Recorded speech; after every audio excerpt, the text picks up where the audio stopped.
you shouldn't take your life. Because the Quran says, so don't take your own life in your own hands. So not allowed. So these kind of analogical deduction is going to, ijtihad is always going to be open. But philosophy, brother, what philosophy? How do you study philosophy? Whose philosophy is going to study? The people who are misled or people who are guided?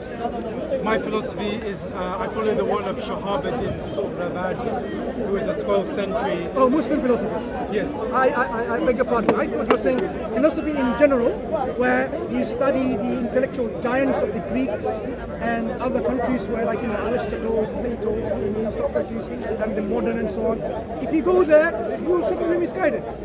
Yeah. So you have to now say what the Muslim intellectuals have said about certain things. So there are many philosophers. Some of them are misguided, clearly, and some of them, I'm sure, are on the right track. So yes, there's no harm, but there's a limit to who can study philosophy. Imagine you don't even know how to make wudu or how to pray.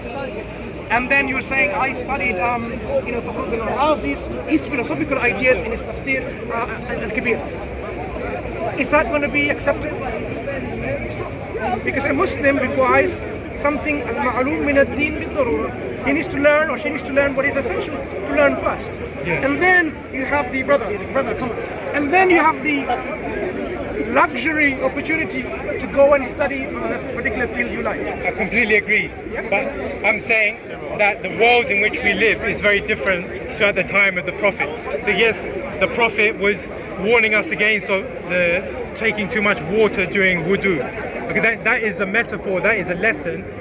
We can use that example and apply it to modern day issues, modern day problems.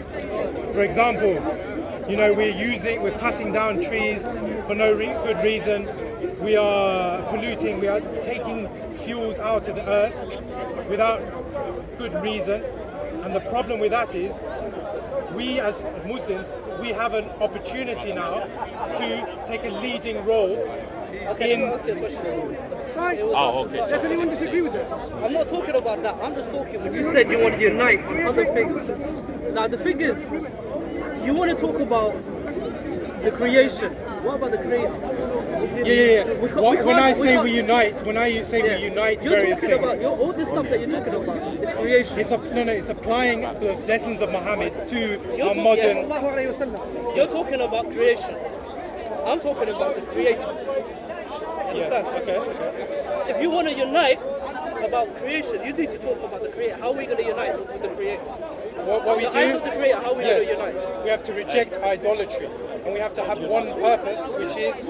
So you're talking about, right now you're talking about negation. What about the affirmation? Affirmation of God? The affirmation of God. The Tawheed, that's what I'm talking about.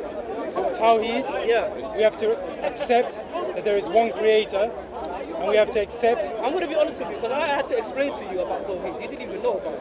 I know about Tawheed. Tawheed is very simple. We must not overcomplicate things, okay? Fundamentally, there are two decisions that everyone can make. There's Tawheed, oneness of God, and then there's idolatry. That's the other end of the spectrum. That is the agents of the devil. Okay, that is greed, extravagance, idol worship. So, what about associating partners with Allah in terms of... Yes, exactly. Calling your leaders or your scholars or your teachers... The thing is, or your own self. Aren't these something Islam forbids? I completely agree. What I'm saying is, we live in a very complicated world. So, the ways of the devil, the ways of idolatry, must be extrapolated and must be defined by philosophy, Islamic philosophy. How are you going to know what it is? You can't even differentiate what is the way of Tawheed or not. You understand what I'm trying to say? I know what is Tawheed. You're talking about shirk, but one God. That's not. I'm saying you need to understand. Is you're not using your own intellect. That's the whole point I'm trying to say to you. In what way? You're not using your own intellect how to worship God. That's what I'm trying to say to you.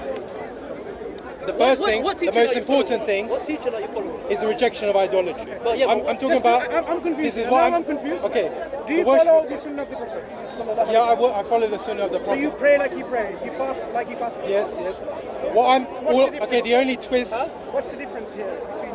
You're asking me what is particular about my way of worship. He was talking about he wants to unite Muslims, philosophers, everything coming together But he's not talking about every other philosopher. He's talking within the Muslim tradition. He generalized. But you're not generalizing anything. No. Islamic philosophy. I want to bring in Islamic philosophy. Which is what? What is it? It is following Sharia first of all, using Sharia to guide our knowledge, our pursuit of knowledge, and also how we justify our actions. That's the most important thing. I'm a Sufi Muslim, so I believe in the threefold path of Sufism, which is Shariat, Tariqat, and Haqiqat. Okay.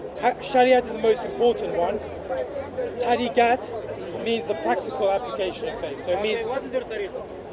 it is encouraging others to embrace Islam by proselytization. It's learning, because in the Quran it says that learning brings one closer to God. And finally is mysticism, which is opening our mind, annihilating the ego. Because Sufism is mysticism, so we want to... Is this all within the context and according to the Sunnah of the Prophet, or you can have things made by scholars which does not exist in Sunnah in this regard?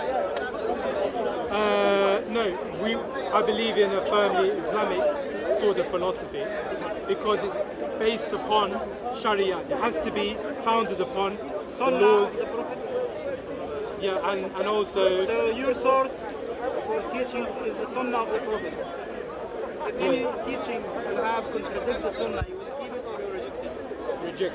Reject it. Because... So the word tariqah, is it according to a scholar you are following or according to what? What is your tariqah name? It's called the Ishraqi. Shiraqi. So it's after the name of a scholar. Everything this tariqah is found in the Sunnah of the Prophet, or there are things not from the Sunnah? There's no deviation from the Sunnah. So for example,